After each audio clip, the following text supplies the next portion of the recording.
aan mijn vader. Ik ben nog binnen uit Stork en ik doe de groeten aan oma. Aan opa en aan oma Tjibbe, aan papi Yvonne. Ik ben Kevin en ik kom uit Hoogvliet en ik doe de groeten aan oma en opa Spits.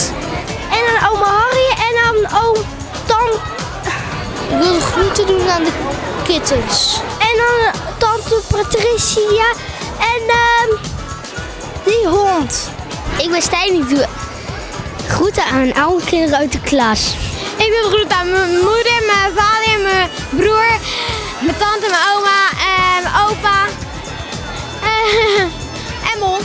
Ik ben Jannes, ik kom uit Friesland en ik doe de groeten aan mijn papa. Ik ben Lucas uit Amersfoort en ik doe de groeten aan de hele familie.